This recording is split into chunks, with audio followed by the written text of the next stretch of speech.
Hello everyone, welcome to or welcome back to my YouTube channel. If you are new here, welcome. I'm happy you decided to join us today. As you can see by that title down below, you guys will be reacting to none other than the Fat Electrician here again on this channel. The name of this video is Weaponizing Ice Cream in World War II. I don't know what to expect, but I know we're going to learn something, so I hope you're ready to learn. Let's get into it. Oh boy, this video is going to be aggressive.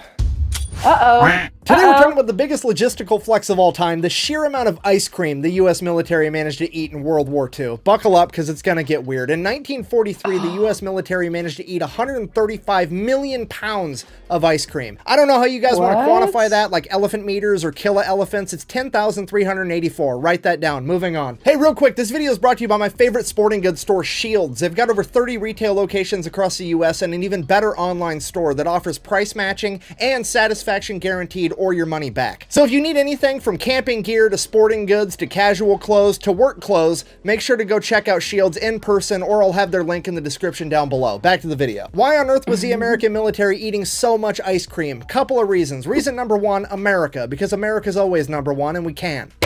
Buh! You're so dumb. America's not number one and the metric system's better. Buh! Okay, look, first of all, you're ruining my story. Second of all, I have no idea what the metric system's doing for you, but I do know the only reason you're not doing it while speaking German is because of America and fractions, so show some respect. As I was saying, reason number two, it's complicated. You see, it all started on January 17th, 1920, when the 18th Amendment went into effect and America would begin the noble experiment, aka prohibition. Alcohol's banned across all of the US. Because of this, pretty much overnight, all the bars in America turned into ice cream parlors rather than go out of business, and ice cream stepped up to fill the social void left by alcohol. If you're not picking up on a put down, I'm trying to tell you that ice cream is essentially the new booze. And I know what you're thinking, why on earth would the American government ban alcohol? It's the land of the free, the home of the brave, and now you can't even enjoy a beer? That doesn't make any sense. But apparently America had a severe drinking problem back then, so the government had to step up and ban alcohol because they care about our health. Oh, wow. Right. And then to prove how much they cared about our health, once people naturally started making their own booze at home using industrial alcohol, they started mandating to all the manufacturers of industrial alcohol that they had to put methyl alcohol inside of it, which is poisonous to people, which as a result led to over 10,000 Americans being poisoned to death during Prohibition by their own government because the government wanted to make them healthy. I'm from the government and I'm here to help. But at least there is a silver lining, because Prohibition's how we got NASCAR, with a bunch of rednecks hopping up their cars so they could outrun cops. And then naturally they wanted to see if they could outrun each other, and bada bing, bada boom, NASCAR's born. A lot of left turns. Anyways, the point I'm trying to get across to you is the majority of the people that served in World War II grew up in an era where their alcohol was ice cream. Meaning that they're gonna do all the ridiculous shit that military members do for alcohol, but they're gonna do it for ice cream. I mean, during the Korean War, the Seabees stole a train full of booze, and during World War II in 1942, when the USS Lexington, an aircraft carrier,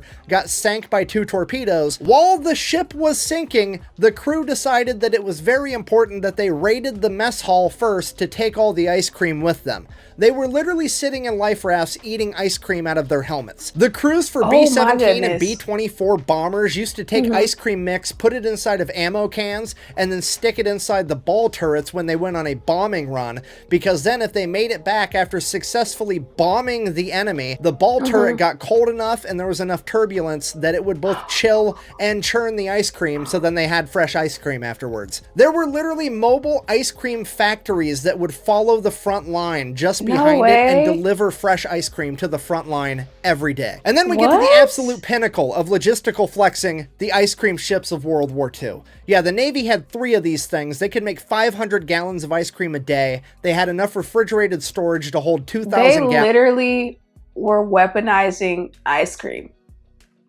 Like, literally. When I read the title, I'm like, okay, how did he spin this? What did Nick do to spin this? I love the title, but like, come on, you know? No, they were really weaponizing ice cream. This is crazy. Storage to hold 2,000 gallons, and their entire job was to make ice cream and deliver it around the Pacific Theater. Now, to be fair, it's technically not a ship. It was a concrete barge. If you don't know the difference, a barge doesn't move under its own power. It's basically got to be pulled around by tugboats. Also, when I say concrete barge, a lot of people seem to misinterpret it and think that it was a barge that was used for mixing concrete, and then they retrofitted it to make ice cream instead. That's not what happened. It's literally made out of concrete. During World War II, pretty much everything was being rationed, and the U.S. military experimented with making boats and barges out of concrete, like the USS Quartz was completely made out of concrete. And then later, after they determined that the barges sucked, the U.S. Navy took 3 of them, spent $1 million on each, retrofitted it into an ice cream factory. And not only is this the biggest logistical flex of all time, it very well may be the biggest morale-changing factor ever.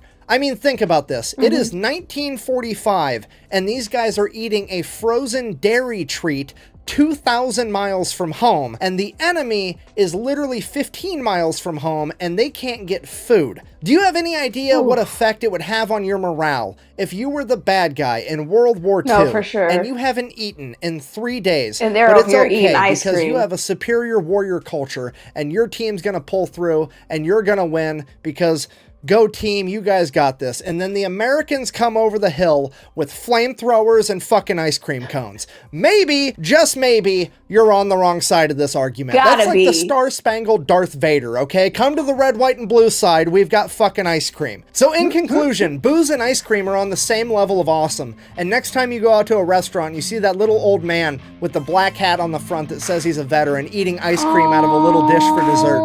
You know what's up. Thanks for watching. Best way to support the channel is go buy some merch at thefatelectrician.com. Quack bang out. That hit different because I've seen old men do that. Shoot, my grandpa does that and he's a veteran. It makes sense now. Now I gotta start asking my grandfather questions. Where's the rants? I like the walkaway rants. This must be far before the walkaway rants began, maybe. I don't know. If you guys enjoyed today's reaction, please make sure you are tapping that love button for me. When you do that, it lets the algorithm know that you guys are enjoying my content and it pushes me up there with the rest of those YouTube sharks. Also, if you haven't subscribed to the channel, like, what are you waiting for? That was a serious question. Subscribe now, and once you subscribe, please also tap that notification bell so you'll be notified whenever I do upload a video. Therefore, you won't miss me, I won't miss you, we won't miss each other. And we can just stay locked in, you know, and continue to learn together. Yeah, that sounds good to me. But yeah, I guess I'll catch you guys in my next upload. Bye.